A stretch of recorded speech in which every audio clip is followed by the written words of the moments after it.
चलिए भाई शांत हो जाइए बेटा। कहाँ तक करा दिया था आपको? ठीक है, अब अगली लिखिए, अगली लाइन से हेडिंग लिखिए अगली, स्नेल का नियम। स्नेल का नियम, अगली हेडिंग लिखिए स्नेल का नियम।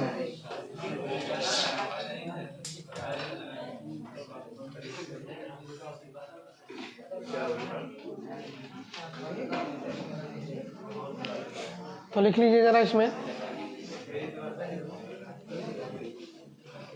स्नेल का नियम लिखाया था भी नहीं लिखाया था? चलिए लिख लीजिए, कोई बात नहीं, फिर से लिख लीजिए स्नेल का नियम। लिखिए, एक माध्यम से दूसरे माध्यम में, एक माध्यम से दूसरे माध्यम में जाती हुई, एक माध्यम से दूसरे माध्यम में जाती हुई प्रकाश किरण के लिए, एक माध्यम से दूसरे माध्यम में जाती हुई प्रकाश किरण के लिए आपतन कोण की ज्या, आपतन कोण की ज्या तथा अपवर्तन कोण की ज्या का अनुपात सदैव, आपतन कोण की ज्या तथा अपवर्तन कोण की ज्या का अनुपात सदैव नियत रहता है। आपतन कोण की ज्या तथा अपवर्तन कोण की ज्या का अनुपात सदैव नियत रहता है। ठीक है, लिख चुके होंगे हालांकि, कोई बात नहीं। अब जरा देखिए, उसके बाद अगली हेडिंग लिख लीजिए, प्रकाश के अपवर्तन का कारण। प्रकाश के अपवर्तन का कारण,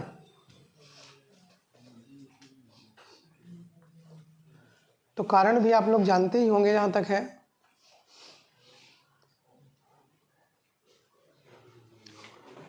ठीक है, तो देखिए, जैसे अगर प्रकाश का परावर्तन मान लीजिए पढ़ते हैं, तो जब हम प्रकाश का परावर्तन पढ़ते हैं तो परावर्तन में कोई स्पेशल चीज़ नहीं है।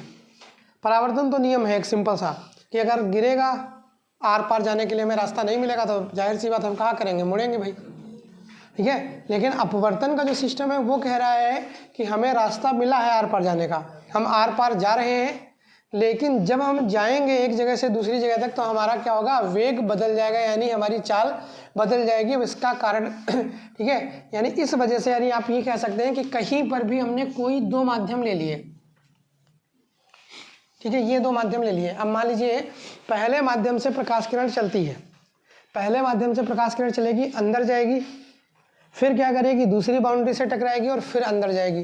बस प्रोसेस इतना है सिर्फ समझना हमें कि प्रकाश किरण अंदर जा रही है। अंदर का मतलब है ट्रांसमिट हो रही है, यानी उस माध्यम के अंदर जा रही है। तो जब माध्यम के अंदर जाएगी तो यहाँ पर कुछ कण-वण होंगे कि नहीं होंगे? अब भैया कण-वण होंगे, कुछ यहाँ से आ रहे हैं तो कुछ अलग टाइप के कण थे, यहाँ पर कुछ अलग टाइप के कण मिलेंगे। तो जब अलग टाइप के कण मिलेंगे तो क्या करेंगे, मार्ग में अवरोध उत्पन्न करेंगे, करेंगे नहीं करेंगे? तो जब अवरोध उत्पन्न करेंगे तो क्या होगा, इसकी चाल बदलेगी, बदलेगी नहीं बदलेगी? जैसे आप ही हैं, अभी सिंपल हम लोग हैं, रोज आते हैं, ठीक है, मान लीजिए क्लास में रोज आते हैं। अब अगर यहाँ पे लाइट भी ना हो, बंद कर दी जाए तो क्या होगा, वहाँ से आएंगे सीधे सीधे चलते चले आएंगे। आप लोगों में भी ज़्यादातर लोग चले आएंगे इस तरह से। लेकिन होता क्या है, वहाँ तक आना दूसरा वे है, हमारे और आपके लिए इतना खतरनाक नहीं है। वहाँ से आए, अंदर चले आए, कोई दिक्कत नहीं, हमें पता है। अभी कोई नया व्यक्ति आ जाए, बाहर से तो आराम से आ रहा है, क्योंकि कोई लड़ने भिड़ने का तो चक्कर नहीं है। क्लास में घुसा, अब पता चला सीटें हैं, नहीं ध्यान दिया तो क्या होगा, भिड़ जाएगा। तो इसलिए जब यहाँ पर एंट्री करेगा, यानी यहाँ पर जब आएगा, तब क्या होगा सिस्टम, तब उसको थोड़ा सा ध्यान देना पड़ेगा। क्यों ध्यान देना पड़ेगा? क्योंकि माध्यम बदल रहा है। बाहर क्या है, ठीक है, ओपन है, यहाँ पर क्या है, थोड़ा बहुत क्लोज्ड है।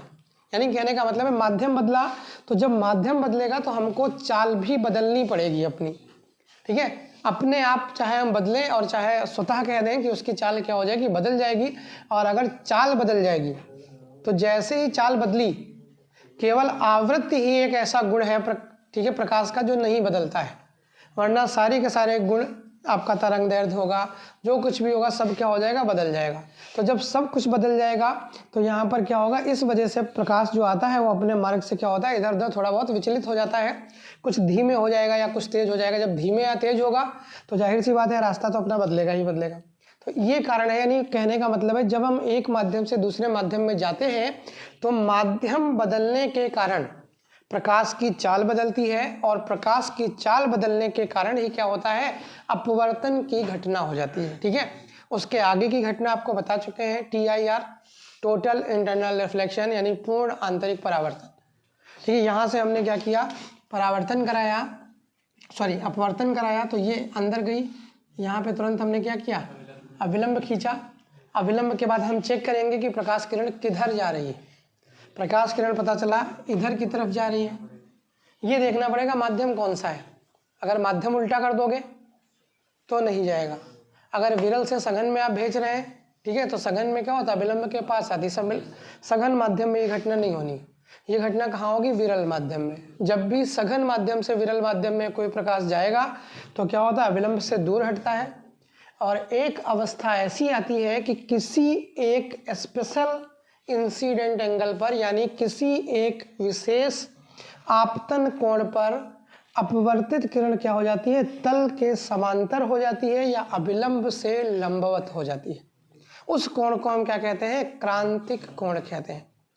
अगर हम जरा सा भी, यानी क्रांतिक कोण से थोड़ा सा भी आगे बढ़ा दें, जो आपका आपतन कोण है, बस क्रांतिक कोण से जरा सा भी आगे बढ़ा देंगे तो क्या होगा, किरण उसी माध्यम में वापस लौट आएगी जिस माध्यम से गई थी। इस घटना को हम क्या कह देते हैं, पूर्ण आंतरिक परावर्तन कह देते हैं। लिख लीजिए जरा, तो लिखिए, प्रकाश की चाल भिन्न भिन्न माध्यमों में, प्रकाश की चाल भिन्न भिन्न माध्यमों में भिन्न भिन्न होती है। प्रकाश की चाल भिन्न भिन्न माध्यमों में भिन्न भिन्न होती है। यही अपवर्तन का सबसे प्रमुख कारण है। यही अपवर्तन का सबसे प्रमुख कारण है।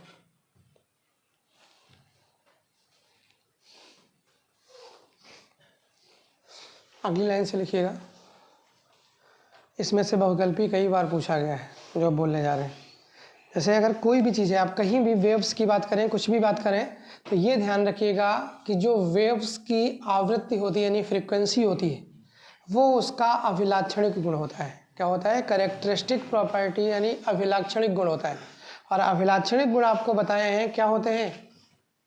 अभिलाक्षणिक गुण जानते नहीं जानते? एक सिंपल से गुण होते हैं, बताया कई बार होगा हमने। एक साधारण सा गुण होता है। गुण का मतलब है आप हमारे बारे में पूछें तो हमारे कुछ गुण होंगे, या तो कुछ फिजिकल होंगे, कुछ केमिकल होंगे। हम अलग अलग नहीं बता रहे। केमिस्ट्री फिजिकल केमिकल वहाँ देखेंगे केमिस्ट्री में, ठीक है। तो वहाँ पर क्या कर रहे हैं, फिजिकल केमिकल का मतलब तो जानते हो। फिजिकल का मतलब है आउटलुक, जो आप देख के हमें बता देंगे। केमिकल्स का मतलब है कि हमारा नेचर वेचर, जो रिएक्शन करने पे जो प्रॉपर्टीज हो रही है उनको क्या कह रहे हैं, केमिकल प्रॉपर्टीज कह रहे हैं। आपने क्या किया, ठीक है, मान लीजिए कोई भी, चाहे फिजिकल हो चाहे केमिकल, हमको देख के कोई निर्णय निकाला तो क्या हो गया, फिजिकल हो गया। कोई आपने सवाल पूछा या कुछ कहा, हमने उसका आंसर दिया तो आपने एक दूसरी प्रॉपर्टी निकाल ली कि इस तरह के। लेकिन कुछ गुण ऐसे होंगे जो केवल हमारे ही हैं। अब जैसे मान लीजिए, ठीक है, आपने कोई गलती कर दी, हमने गुस्सा नहीं करी, तो क्या अकेले हम ही होंगे जिसने गुस्सा नहीं करी? हजारों करोड़ों लोग होंगे दुनिया में ऐसे जो उस गलती पे गुस्सा नहीं करेंगे। या मान लीजिए आपने कोई जरा सा भी काम, ठीक है, हमने यहाँ लाइन कही थी खींचने को, आपने हल्का सा यहाँ खींच दी, मतलब कोई गलती नहीं है ये, बस हल्का सा ये था, यहाँ सामान मंगाया था, यहाँ रखना था, यहाँ रख दिया। अब मार चिल्लाया जा रहा है, यानी लड़ाई झगड़ा किया जा रहा है। तो ऐसे हम थोड़ी होंगे, ऐसे करोड़ों की संख्या में लोग होंगे नहीं होंगे। तो ये गुण क्या है, उन सबके होंगे। तो ये हमारा स्पेशल गुण हुआ क्या? तो नहीं हुआ हमारा स्पेशल गुण। भाई जो आप कहते हैं कि ना नेचर ऐसा है वैसा है, बहुत लोगों के नेचर एक तरह के होते हैं। एक तरह से मतलब है बिल्कुल सेम नहीं होंगे, लेकिन फ्रीक्वेंसी मैच कर जाती है, आपने देखा होगा। और जुड़ाव क्या होता है, सेम नेचर वालों में ज़्यादा होता है। अगर हमारा नेचर सेम मिल रहा है तो हमारा जुड़ाव सबसे जल्दी होगा। अगर हमारा नेचर अपोजिट मिल रहा है तो जुड़ाव के चांसेस सबसे कम है।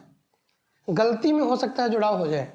गलती में का मतलब है हाँ, कुछ आउटलुक से इम्प्रेस हुए, ठीक है, जुड़ाव हो गया किसी तरह का। जुड़ाव क्षणिक रहेगा, वो पता चला 1-2 दिन चला जुड़ाव, खत्म हो गया, ठीक है। तो यानी कहने का मतलब है मिसअंडरस्टैंडिंग होती है कहीं पर कि हम क्या चाहते हैं, हम ये चाहते हैं कि सारी चीज़ें हमारे हिसाब से हों, लेकिन नहीं होती। अब अगर सेम कंडीशन वाला मिलता है तो जो हम सोच रहे होते हैं वही सामने वाला सोच रहा होता है, इतनी बड़ी समस्याएं नहीं होती। तो ये क्या है, ये ठीक है नॉर्मल सी प्रॉपर्टीज़ हैं। अब कुछ प्रॉपर्टीज़ ऐसी होंगी जो केवल और केवल हमारी और किसी के पास एग्जिस्ट नहीं कर सकती। कौन सी होंगी वो? कई बार आपको बताया है 3 ही ऐसे प्रिंट होते हैं। एक आपका फिंगर प्रिंट होता है, एक आपका रेटिना प्रिंट होता है, और एक आपका टंग प्रिंट होता है। ये 3 प्रिंट ऐसे हैं जो हमारी आइडेंटिटी हैं। आधार बनवाते हैं, ये यूज होते नहीं यूज होते भाई? आधार में क्या यूज होता है? तो फिंगर प्रिंट लगता है, रेटिनल प्रिंट लेता है, टंग प्रिंट अगर ले भी लेंगे तब भी वो बेकार है, क्योंकि वो फिर सामने बड़ा अजीब सा घिनौना सब बेकार हो जाएगा, फिर उसको आदमी करेगा भी नहीं। पहला पड़ोस में आया है कोई, खूब गंदा संदा था, मार जवान उबाल लगाए पड़ा है, ठीक है, मशीन रखी है, जवान उबाल लगाए।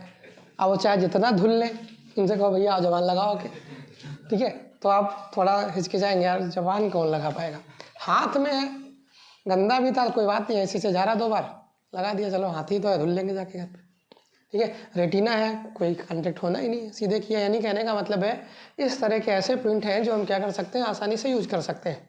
ये हमारी ही आइडेंटिटी है, ये कभी किसी के मैच नहीं हो सकते। IR स्पेक्ट्रा केमिस्ट्री में आता है, आगे जाओगे तो पढ़ोगे आप, ठीक है। एक UV स्पेक्ट्रा होता है, एक IR स्पेक्ट्रा होता है। IR स्पेक्ट्रा को फिंगरप्रिंट रीजन कहते हैं। कारण ये है, IR स्पेक्ट्रा जो होता है, इंफ्रारेड स्पेक्ट्रोस्कोपी, उसमें हर केमिकल का एक अलग अलग ग्राफ मिलता है। जैसे ऐसे नहीं कि देखे होंगे ग्राफ, इस तरह के कहीं देखिए, ये इस तरह के केमिकल्स के ग्राफ होते हैं, समझ रहे हैं? ये इसका मतलब है एग्जिस्ट करेंगे जो, ठीक है, हायर पॉइंट दिख रहे हैं, ये मतलब है एग्जिस्टेंस है कि केमिकल्स का है। और आप जानते हैं लाइफ के लिए भी यही कहा जाता है। लोग कहते हैं ना कि बड़ी कॉम्प्लिकेटेड है लाइफ, कॉम्प्लिकेटेड है तभी चल रही, जिस दिन सिंपल हो जाएगी उस दिन का मतलब है कि अस्तित्व खत्म है। तो यानी आप ये कह सकते हैं ये जो सिस्टम होता है, ये हर कंपाउंड के लिए इंफ्रारेड स्पेक्ट्रोस्कोपी में क्या मिलता है, ठीक है, ऐसा पीक मिलता है जो केवल उसी का होता है। इसीलिए इसको इंफ्रारेड स्पेक्ट्रोस्कोपी को फिंगरप्रिंट रीजन भी कहते हैं। फिंगरप्रिंट रीजन जो सिस्टम है फिंगरप्रिंट का, वो ये है, आप कहते रहो, अगर आपने फिंगरप्रिंट लगाया है तो दुनिया में जितने भी लोग एग्जिस्ट करते हैं, कोई भी हो, गजब की मैन्युफैक्चरिंग है किसी की भी, जो भी शक्ति हमें चला रही है उसकी मैन्युफैक्चरिंग गजब की है। लोग कहते हैं ना, कुछ लोग मानते हैं, कुछ लोग नहीं मानते भगवान को। हम कहते हैं कोई हो चाहे ना हो कोई दिक्कत नहीं, लेकिन कुछ तो ऐसा है जो हमें चला रहा है, ठीक है, तो उसकी मैन्युफैक्चरिंग देखिए गजब की है। इतने लोग एग्जिस्ट कर रहे हैं दुनिया में, भाई बहुत लोग होंगे दुनिया में, किसी के फिंगरप्रिंट, रेटिना प्रिंट ये सब नहीं मैच करते। अगर मैच करेंगे तो फिर गड़बड़ हो जाएगा, फिर वो दूसरे की आइडेंटिटी हो जाएगी, पता चला क्राइम दूसरा करके आया है, ठीक है, उसकी सज़ा दूसरा झेल रहा है। तो ये क्या है, ये हमारे अभिलाक्षणिक गुण हैं जो हमारे ही साथ जनरेट हुए हैं और हमारे ही साथ क्या होंगे, नष्ट होंगे। इन गुणों को हम क्या कहते हैं, अभिलाक्षणिक गुण कहते हैं, जो केवल और केवल हमारी प्रॉपर्टी है। अब जैसे ये घर हम ले लें मान लीजिए, तो क्या हमारी प्रॉपर्टी है?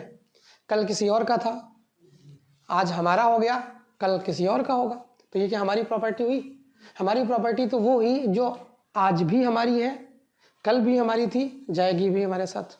वो क्या है? वही चीज़ तो है भाई, फिंगरप्रिंट, यही सारी चीज़ें हैं कि ख़त्म। उसके बाद फिर उसके बाद उस फिंगरप्रिंट उस रीजन का कोई भी एग्जिस्ट नहीं कर सकता। तो ऐसे गुणों को हम क्या कहते हैं, अभिलाक्षणिक गुण कहते हैं।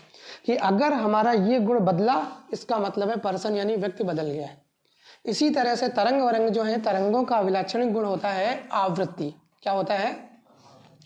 आवृत्ति होता है। तरंगों का जो अभिलाक्षणिक गुण होता है वो क्या होता है? आवृत्ति होता है। अगर हमने क्या बदला है, स्रोत बदला या कुछ भी बदला, तो देखिएगा ध्यान से, अगर हमने कोई भी चीज़ बदल दी या एक तरह का लिया है, उसमें कोई कंडीशंस बदल दी हैं, ठीक है, हिला दिया, ये कर दिया, वो कर दिया, कुछ भी कर दिया आपने, कोई भी कंडीशंस बदल दी, जैसे अभी इसी में है, अगर आप कह रहे हैं माध्यम बदल रहा है तो चाल बदल रही है, हो रहा वो हो रहा, तो चाल बदल जाएगी, ठीक है, तरंगदैर्घ्य बदल जाएगी, सब कुछ बदल सकता है। केवल आवृत्ति ही एक ऐसा गुण है जो नहीं बदल सकता है, यानी जो उस प्रकाश की फिक्स्ड है। ऐसे आपको शायद एक बार बताया हो, बीएससी में एक प्रैक्टिकल होता है लिसाजू चित्र बनाने का, लिसाजू चित्र बनाने का एक होता है प्रैक्टिकल, लिसाजस फिगर, हो सकता है आगे जाएंगे आप तो पढ़ेंगे, कहीं ना कहीं मिलेगा जरूर, चाहे बीटेक में जाएंगे तब भी ये सब मिलेंगे, लिसाजस बीएससी करोगे तब भी मिलेंगे, अगर आप जुड़े रहेंगे इससे। तो अगर आर्ट साइड ले लिए, बीए करने लगे, फिर ये लिसाजू पिसाजू नहीं मिलेंगे, फिर प्लासी हो, ये सब मिलेंगे, युद्ध, ठीक है। तो यहाँ पर लिसाजस फिगर क्या होता है? लिसाजस फिगर का मतलब होता है जब हम दो आवृत्तियों को मैच करते हैं, जब हम दो आवृत्तियों को परपेंडिकुलरली मैच करते हैं, कैसे जा रही है, कैसे जा रही है, तो क्या बनता है कि स्ट्रक्चर बनता है जिसको हम क्या कहते हैं, लिसाजस फिगर या लिसाजू चित्र बोलते हैं। अब उसमें यही सिस्टम लगता है, इसीलिए लिसाजू चित्र बनाना बड़ा कठिन होता है। क्या होता है कि स्क्रीन सी होती छोटी सी, ठीक है, एक मॉनिटर सा रखा होता है ऐसे, जैसे आजकल वो नहीं आते ब्लोअर हीटर टाइप के, देखा होगा, नीचे स्टैंड लगा है हल्का सा, इससे उठे हैं, मुंह फैलाए तिरछा, ठीक है, उतनी ही बड़ी स्क्रीन होती है उस पर।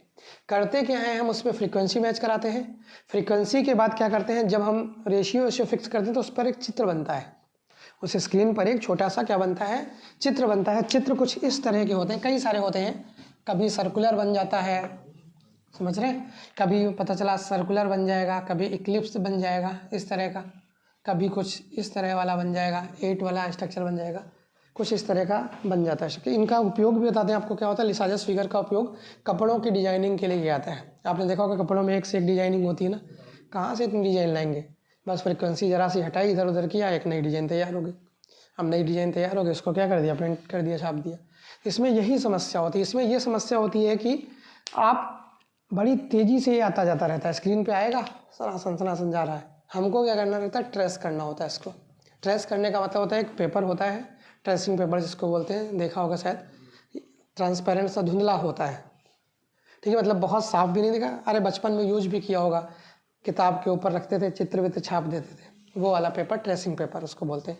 वो यहाँ पर रखा जाता है और जैसे जैसे ये आता है उसको ट्रेस किया जाता है, समझ रहे, उसको क्या किया जाता है, ट्रेस किया जाता है। अब होता है यहाँ पर कठिन बहुत होता है, क्योंकि बहुत जल्दी जल्दी जाता है, ट्रेसिंग हो नहीं पाती किसी की नॉर्मली। अब करते क्या है, ठीक है, यहाँ पर जब ट्रेसिंग हो नहीं पा रही है तब तो मामला गड़बड़ है, भाई ट्रेस तो करना पड़ेगा हमें। अब पता चला प्रैक्टिकल कराया गया, अब किसी की ट्रेसिंग नहीं हुई, कुछ हमारे जैसे महाबड़े वाले होते हैं। अब हमारे साथ भी जब ये हुआ तो हमने क्या किया, हमने ट्रेस किया ही नहीं। वहाँ जब आया, अब जानते हैं ट्रेस हो ही नहीं पाएगा यार भाई, अब दोबारा आएगा नहीं कभी ये चित्र, तो अपने मन से बना दिया, ठीक है, अपने मन से ऐसे चित्र जब बनना था अपने मन से बना के लिए चले गए, चेक किया भैया किसी का तो बन नहीं रहा था, हमारा वहाँ बना पड़ा है। जब देखा, अब वो एग्जामिनर पूछ रहा है बन गया तुम्हारा, हमने कहा सर बन गया। बस वही प्लस पॉइंट हमारे पास एक था, क्योंकि हमें पता था हम मशीन बंद करके आए, ठीक है, अगर मशीन नहीं बंद किए होते तो फंस सकते थे। हमने कहा हम स्विच तो बंद करके आए, अब ये स्विच ऑन करेंगे, फ्रिक्वेंसी बदल जाएगी, फ्रिक्वेंसी बदलेगी मतलब चित्र बदलेगा हर हाल में, भले ये खाली यही चित्र मिले, खाली इतना सा मिल जाए, लेकिन वो चित्र नहीं मिल सकता। तो हमने कहा सर चल के देख लीजिए, जब इतना कॉन्फिडेंटली आप बोलते हैं, आया है सर चल के देखिए, तो उसको भी लगा होगा हाँ चलो सही सलामत हो सकता बना के लाया हो।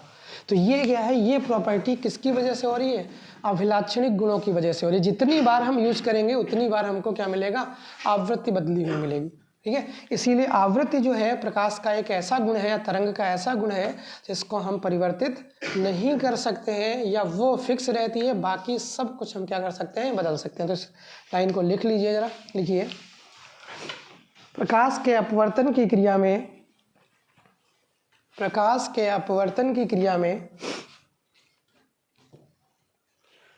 प्रकाश की चाल, प्रकाश के अपवर्तन की क्रिया में प्रकाश की चाल, कॉमा तरंगदैर्घ्य, तरंगदैर्घ्य तथा तीव्रता बदल जाती है, तथा तीव्रता बदल जाती है, किंतु तीव्रता बदल जाती है, किंतु प्रकाश की आवृत्ति, नहीं बदलती है, किंतु प्रकाश की आवृत्ति नहीं बदलती है।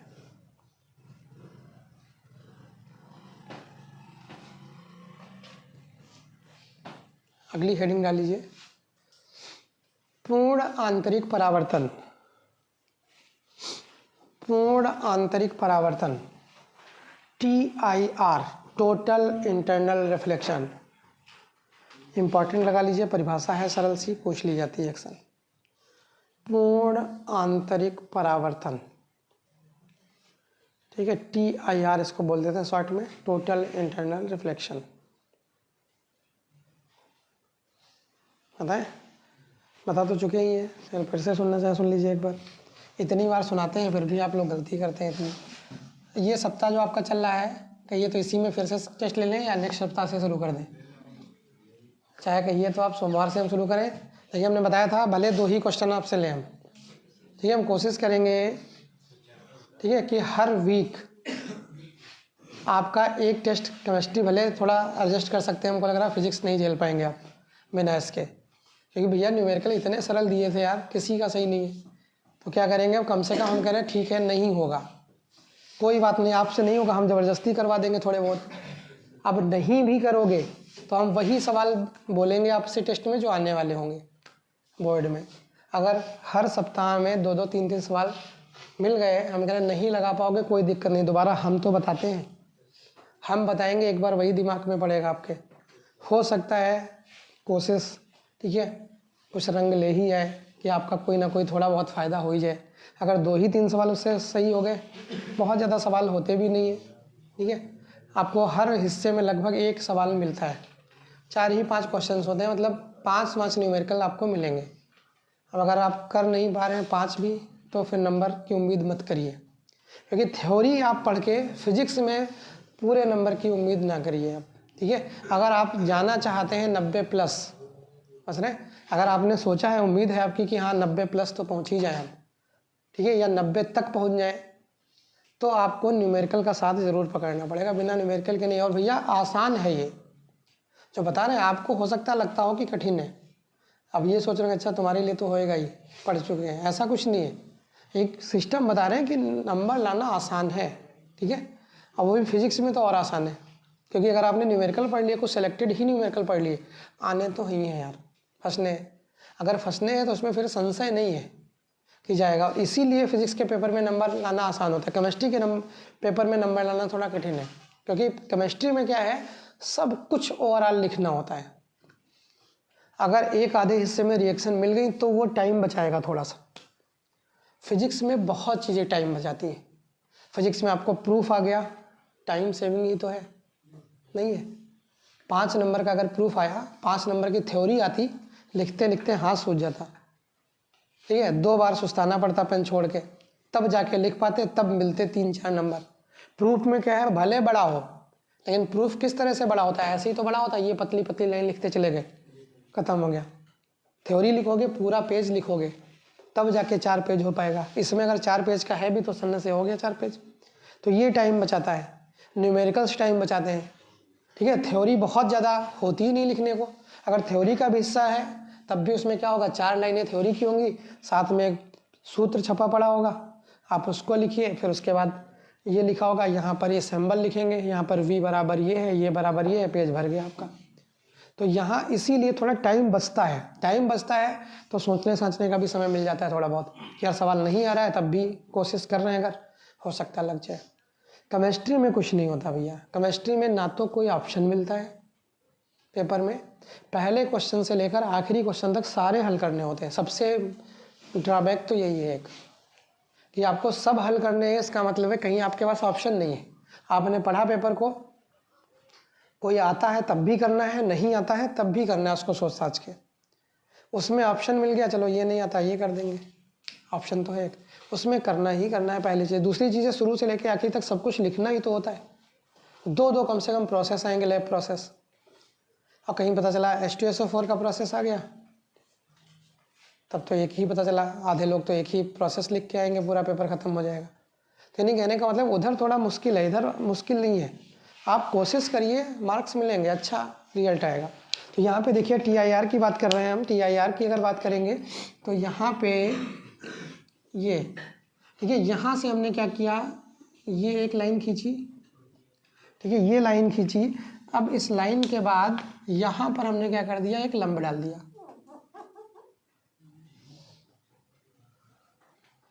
ठीक है, ये हमने क्या किया, लंब डाल दिया। अब सभी लोग जानते हैं लाइन ये वाली कहाँ, ऐसे ही कुछ जानी चाहिए थी, ठीक है। अब उसके बाद हुआ क्या, ये उधर की तरफ जाएगी। ये माध्यम कैसा है, विरल है। और ये ध्यान रखना है आपको, खाली सघन से विरल में जाएगी। टीआईआर की घटना तब होगी जब सघन से विरल में जा रहे होंगे। विरल से सघन में जाओगे टीआईआर की घटना नहीं होगी, वापस थोड़ी आएगा, आपको बताया था। बस मैक्सिमम यहीं तक तो आ सकता है, ऐसा नहीं कि इधर घुमाना शुरू कर दिया, अच्छा इधर निकल जा रही बाहर, इधर थोड़ी निकल जाएगी यार, बाहर आपकी उधर ही निकलेगी। इधर से डालोगे किरण तब इधर की तरफ बाहर निकल पाएगी, समझ रहे हैं। तो इसका मतलब है इसी माध्यम में होगी कि सघन से जब विरल में जा रही होगी, इसकी स्पेशल घटना है ये एक। तो यहाँ से देखा हमने, ये निकल जाना चाहिए था। उसके बाद क्या है, निकली नहीं, क्या हो गई, मुड़ेगी। मुड़ेगी कहाँ, ऊपर जाएगी, विरल माध्यम है तो दूर जाएगी। अब अगर दूर जाएगी तो अविलंब से उसकी तरफ भागेगी। अगर किसी कोण पर ये क्या हो गई, लगभग इसके समांतर निकल गई, समझ रहे हैं। तो इस वाले कोण को हम क्या कह देंगे, सी नाम दे देंगे, और इसको कह देंगे क्रांतिक कोण या क्रिटिकल एंगल, ठीक है। क्या कह देंगे, सी कह देंगे, यानी क्रांतिक कोण कह देंगे। अब अगर दूसरा चित्र बना दे रहे हैं, अब अगर क्या कर दिया हमने, ठीक है, ये आपका बनाया, ये निकलनी चाहिए थी, ये निकल गई इधर, ठीक है। ये कोण कितना था, सी था, और ये वाली किरण क्या थी, जो आई है वो वाली किरण वापस गई थी। अब कह रहे हैं कि अगर सी से हमने जरा सा भी ज़्यादा किया, ठीक है, सी से अगर थोड़ा सा हम क्या कर देंगे, ज़्यादा कर देंगे, तो किरण कहाँ निकल जाएगी, उसी माध्यम में वापस लौट आएगी जहाँ से वो गई होगी। यानी अगर हम कहें यहाँ पर, तो आप ये कह सकते हैं कि अगर हम इससे ज़्यादा थोड़ा सा कर दें, अगर हम क्या कर दें, इस वाले को थोड़ा सा ज़्यादा कर दें, इंसिडेंट किरण को हम क्या कर दें, थोड़ा सा, ठीक है। देखिए सी ये है, इंसिडेंट किरण को हमने थोड़ा सा बढ़ा दिया। तो अगर बढ़ा देंगे तो होगा क्या, जो ये नीली वाली वापस होके जा रही है, ये क्या होगी, ऐसे निकल जाएगी, समझ गए। ऐसे निकल गई तो क्या है, जिस माध्यम से गई थी उसी माध्यम में वापस लौट आई, यानी सघन से गई थी और सघन में ही वापस लौट आई। तो ये घटना टीआईआर हो गई, इंपॉर्टेंट घटना है, ठीक है। ये वाला कोण यहाँ पे क्या है, 90 अंश का है। तो लिख लीजिए जरा, इसको बना लीजिए पहले, ठीक है। ये किरण जो है ये अपवर्तित किरण है, ये बनाओ, इसी में दोनों बना लो, एक ही में बना लो दोनों, ठीक है। अपवर्तित किरण, ठीक है, ये है आपतित किरण।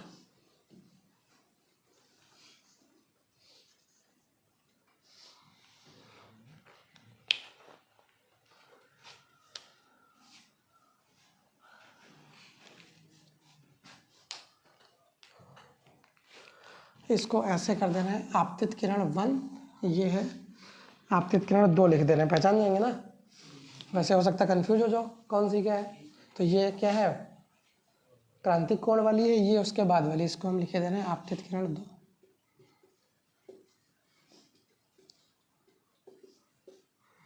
दो लगा दिया, इसका मतलब डबल नहीं है, 2 वाली है।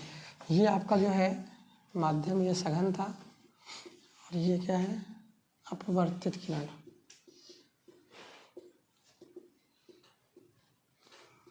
ये सेकंड, ये अपवर्तित किरण फर्स्ट।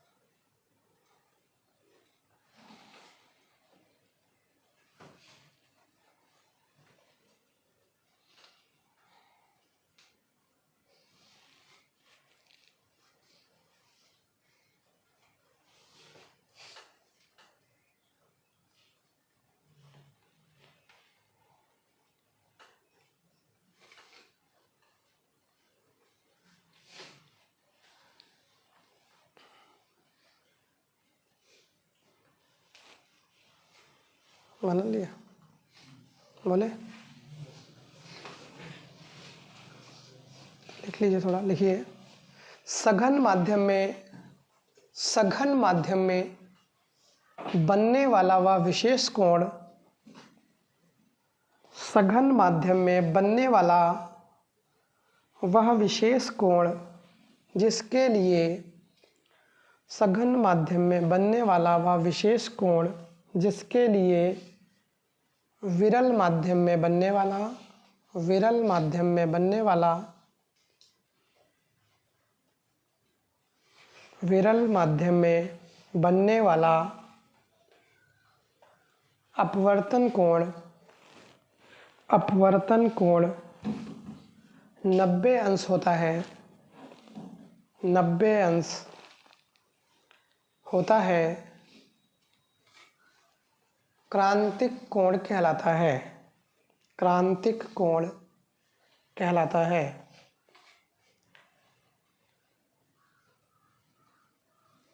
इसे C से प्रदर्शित करते हैं, ये C है,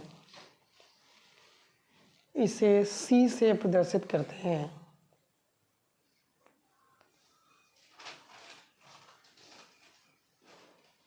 ठीक है, अब अगली लाइन से है स्नेल के नियम से, लिखिए नेक्स्ट लाइन से, स्नेल के नियम से, इसी का है आगे, स्नेल के नियम से। स्नेल का नियम क्या होता है? साइन आई बटे साइन आर, साइन आई बटे साइन आर बराबर 1/2, ये तो होता है, साइन आई बटे साइन आर बराबर 1/2। ठीक है, अब क्या हो गया, साइन आई की जगह क्या रख दें हम, साइन सी रख दें, क्योंकि क्रांतिक कोण, आपका आपतित कोण क्या है, सी है। इस वाले कोण पर आपका अपवर्तित कोण, अपवर्तन कोण कितना है, 90 अंश, तो नीचे क्या हो जाएगा, साइन 90 बराबर कितना, 1/2। ये कितना, साइन 90 का मान 1, तो जब साइन 90 का मान 1 हो गया तो यहाँ पर क्या बचा आपका, साइन सी बराबर 1/2।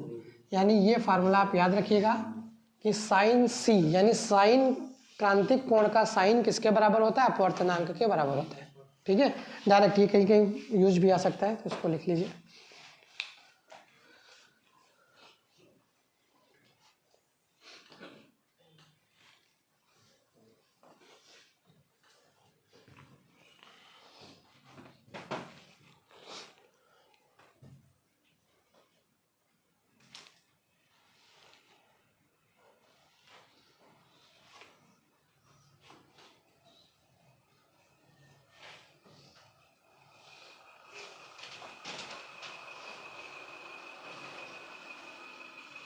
ठीक है, अब अगला इसी में आगे लिख लीजिएगा, लिखिएगा,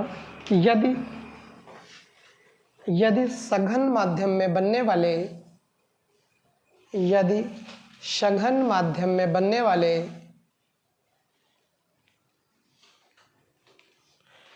क्रांतिक कोण का मान,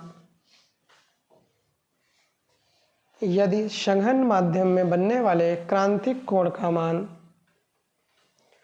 थोड़ा सा और बढ़ा दिया जाए, यदि सघन माध्यम में बनने वाले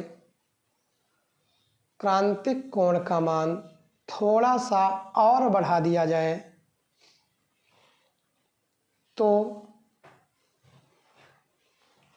तो अपवर्तित किरण, तो अपवर्तित किरण परावर्तित होकर, तो अपवर्तित किरण परावर्तित होकर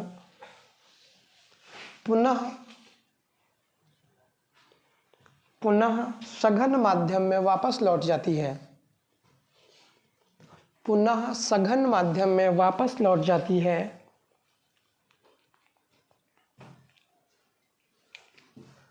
तो इस घटना को